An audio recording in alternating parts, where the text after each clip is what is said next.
ได้เม็ดตัวแรงไปหอยหัวกินอยู่พี่น้อง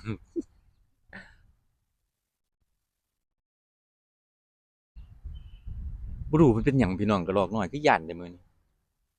หรือว่าเพิ่นถูกคนกวนหลาย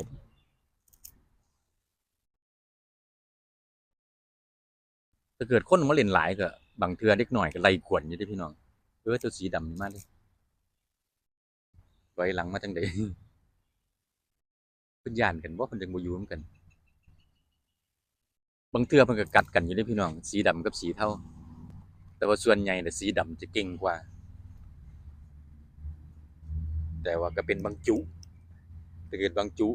คือจุของเจ้าตุ้ยนุ้ยเจ้าตุ้ยนุ้ยก็บ่ได้ย้านพี่น้องบ่บ่ได้ย้านจักสีเลยแหละเจ้าตุ้ยนุ้ยเบิ่งเด็กน้อยก็เริ่มมาเล่น อากาศดีคนก็อยากออกมาเล่นพี่น้องนี่ขนาดถึงบ่ถึงว่าขนาดว่าดีเด้อพี่น้องเพียงแต่ว่าบ่หนาวเกินนะ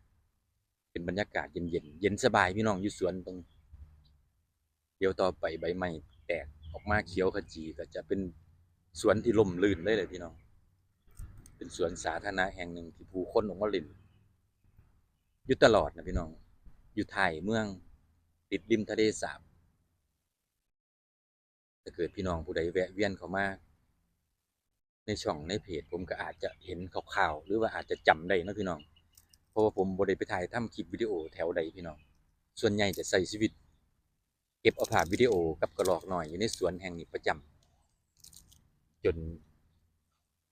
กระรอกน้อยจนชินแล้วพี่น้องมักความน่ารักของเขานะมักอีหยังที่ว่าเป็นธรรมชาตินะพี่น้องอีกอย่างหนึ่งธรรมชาติกับสัตว์เล็กๆน้อยๆม่วนนี่เฮาก็บ่เคยเห็นเนาะอยู่พี่น้องอยู่บ้านเฮาอยู่บ้านเฮาเข้าใกล้บ่ได้นะพี่น้องเฮามาเห็นแบบนี้เฮาก็เกิดความรัก หาเงินได้ก็เอาไปซื้อแต่บักทั่วนี่นะพี่น้องแบ่งปัน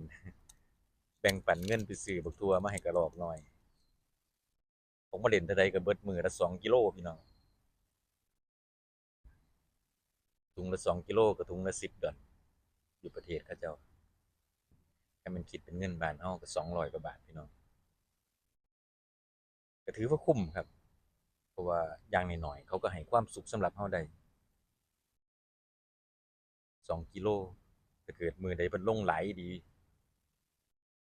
เอาให้กินแป๊บเดียวพี่น้องหมดแต่ว่ามื้อใดเพิ่นลงบ่ค่อยหลายเฮาก็บางเทื่อเฮาก็เหลือ